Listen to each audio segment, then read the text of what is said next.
What is up, you guys? It is your boy Brett Diggers here, and welcome to another video. And today's video, I know this is a video I haven't really particularly talked about, but we are going to rank the 5 most saddest deaths I've ever watched or played myself. And this is going to be a very interesting ranking because this is not just one game. This is multiple games that I am going to include on this list. But before we get into today's video, like and subscribe. We are very close to getting to 450 subscribers, and it also will help me maybe coming back consistently uploading videos on this YouTube channel, even though I kind of been doing that already. But anyways, enough said, let's get into the video. So let's start off with the honorable mentions. And I think the first honorable mention I'm going to put on the list here has to be, I'm going to put my boy Ethan from IW, Call of Duty. Watching him die at the end of IW kind of stinked, I'm not going to lie, and it sucked during the time period. Obviously, I don't really remember much, which is kind of one of the main reasons, but Ethan was such a great character, and it kind of sucked to see him go. And Clementine, I'm also going to put on this list. Yeah, she didn't technically die, but so that's kind of why she didn't make it on the list, but I had to make that an honorable mention from Season 4, obviously, of The Walking Dead. And again, these are video games, not the TV series. So, like, if I'm including movies, this whole entire ranking might go to the top 7 or top 10, because there's a lot I can talk about. But anyway, enough said, and let's get into the freaking video. So starting out with number 5 on the list, I have Baldur from God of War. Now, it's not that sad. It's just the stuff that it led towards was what makes this sad. Obviously, not because of his death. His death was kind of just like, kind of whatever.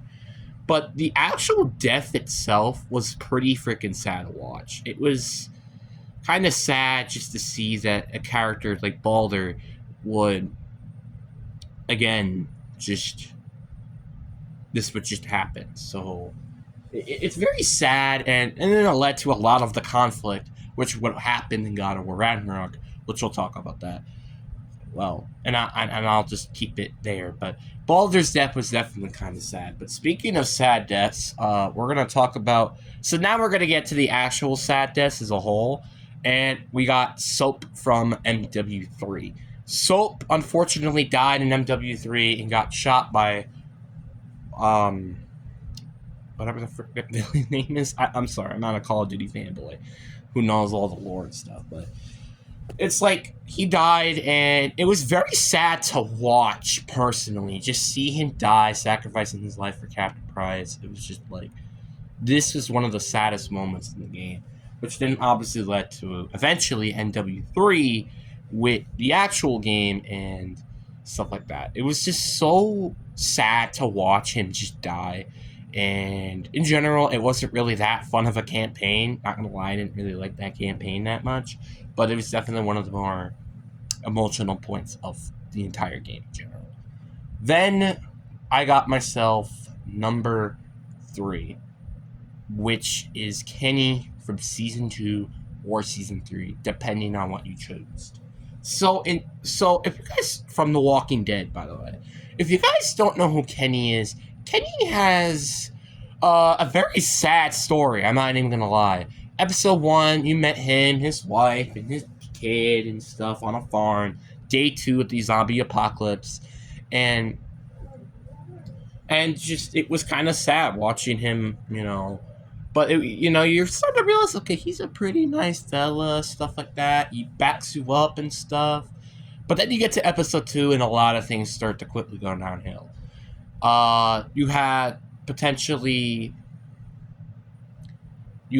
during the end of it, both potentially his son and his wife could have died at that very moment, which luckily they didn't.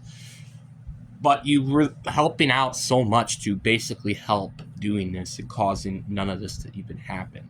So, yeah. So yeah, it actually think I'm gonna mention something later, but I think I might actually change my ranking from what I previously had. We'll talk about that a little bit later. So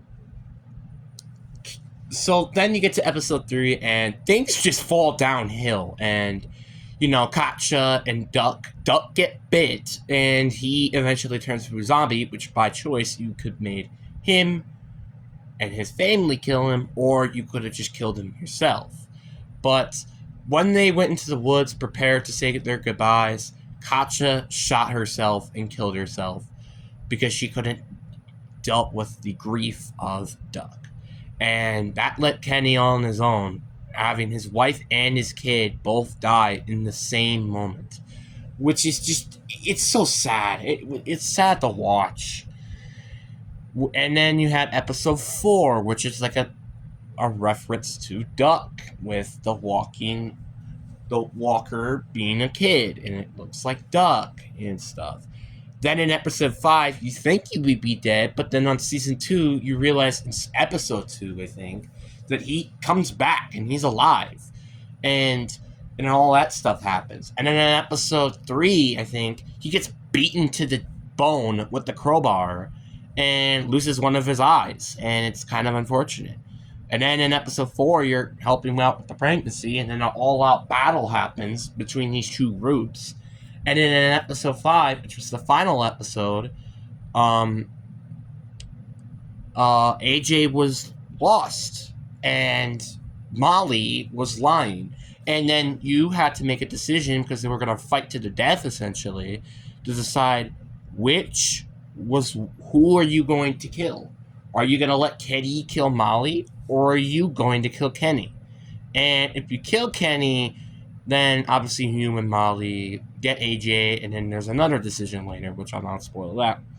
But if you don't kill him, then he still dies in season 3, where he unfortunately also dies in a car crash, where he will probably become a walker, burnt in skin and all of that stuff.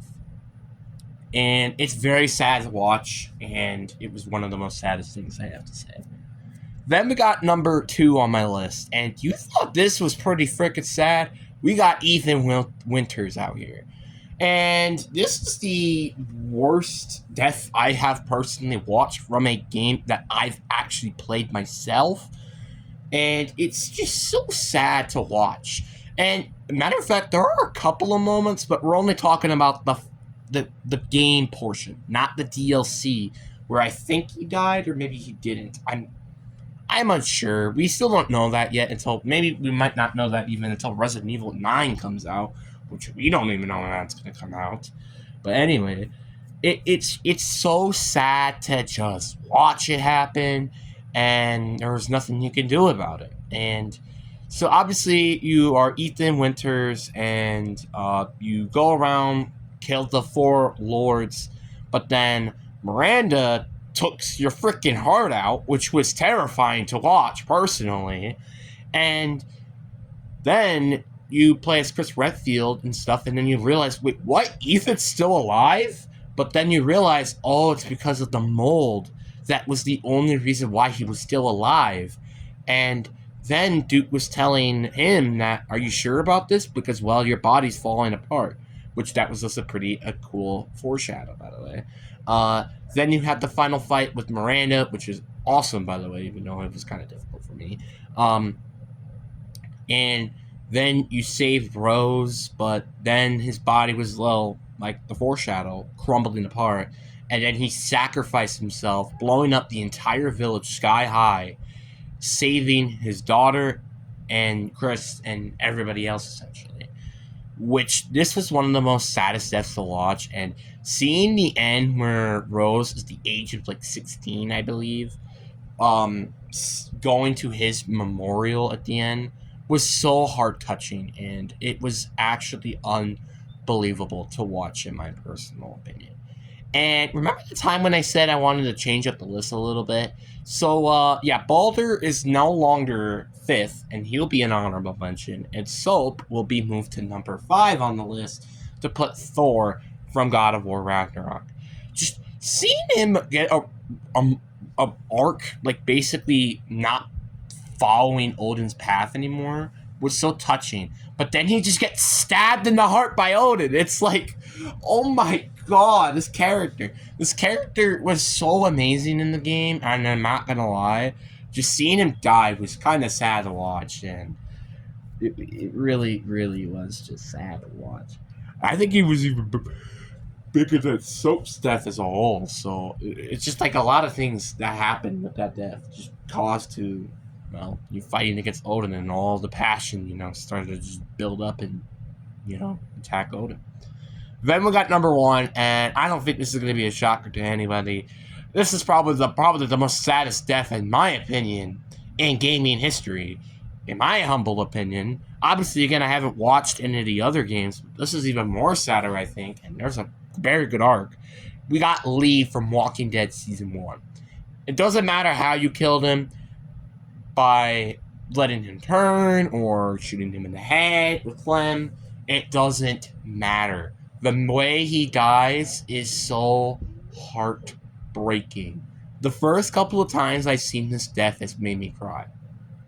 Not a lot of things make me cry, by the way. May I mention. And not just that, but it's rare for that to happen multiple times. This is unbelievable. This death written is probably the best thing that this game has ever written, to be quite honest. And it just made me wish that, man, I wish that there wasn't, like,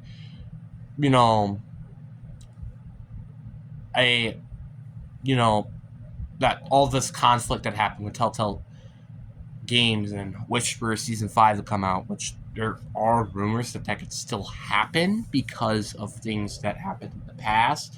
But it's kind of unbelievable that this is what's going on, and it's just unbelievable. Lee's death, again. Let's just talk about the main concept here. So in episode 4 of The Walking Dead Season 1, at the end here, you realize that Clementine's missing. You go and saw the walkie-talkie, but then out of nowhere, a walker comes up and bits you in the arm. And then eventually, you'll either get the option to not cut it, which that means basically you're dead, or you get to cut his arm, which makes this even a little bit more sadder. Cuts your arm and thinks that you have a chance that you could potentially survive. Which, again, at the end of the day, no matter what you chose, he would have died anyway. And then you finally get to Clem. You killed Crawford, or whoever the frick the guy was. And then you pass out right next to the parents that Clem had as walkers. Then you pass out. Then Clem was screaming like, I saw my parents, and you, it's just like Clem's performance. I don't even know who voiced Clem in Season 1, but chef's kiss, man. Chef's freaking kiss. This was just unbelievable. It was so unbelievable. It was just, I can't believe it. A lot of things in that made me go crazy, and I'm not gonna lie. It was unbelievable to watch. And then you had, obviously, his death, which I'll get to that a little bit later. But, he falls, and you're trying your best to get up for Clem, but you literally can't at this point. Then you lead her to try to get out, and you get hit with the glass, you give her the bat, and then eventually kills the walker officer, and gets the gun. You even handcuff Lee, by the way. I forgot to mention that. You handcuff Lee just in case if he turned.